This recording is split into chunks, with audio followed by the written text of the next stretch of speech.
شكرا لكل حضرات النظارة ونظرات اللي تابعوا فينا من أعماق البحار ومن الكواكب الأرضية فوق العارضة بقليل. نرحب كذلك بكل ضيوفك الكرام ربما والمكارم، ولكن بعد إذنك خويا معز معايا اليوم السيد أحمد إبراهيم اللي يصر باش يجي شخصيا ويستقبل صديقه السيد سمير ديلو. هاي مرحبا بالغالي، شنو امورك؟ طبعا وين كموزيكا؟ هذا بشي سمير شي الحوار. شو الصعيد يا غالي، اسمعني جاي نحب نقولها قدام الناس الكل، راك صاحبي وماهوش لعب هذايا، وبالله العظيم بالله الكريم نموت عليك، لانه شعرك ديما حجم براس كيما الجيش وامورك معسكره ومجيشه. هاي تقني اعطينا موزيكا خلينا نفرح سي سمير. طبعا امشي يا خويا، وينك موزيكا؟ وديلو يا محلاه ديلو، وكيف يسوق الطوموبيلو.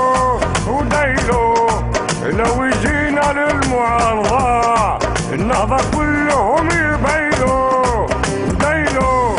وديلو يا محلاه ديلو، وكيف يسوق الطوموبيلو.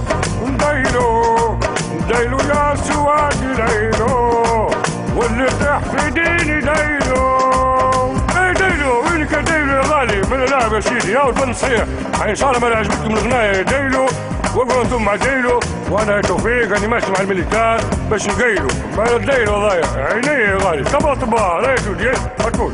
إذا خويا معز رجع لك المصدح، لأنه الزملاء في الحافلة بداوا يبيلوا بعد ما سمعوا أغنية ديلو، وأنا نقول لك باي باي ونمد يدي يوم باي بايلو، ونقول لك موعدنا يجدد مع لوجيك السياسي بعد قليل. إلى اللقاء.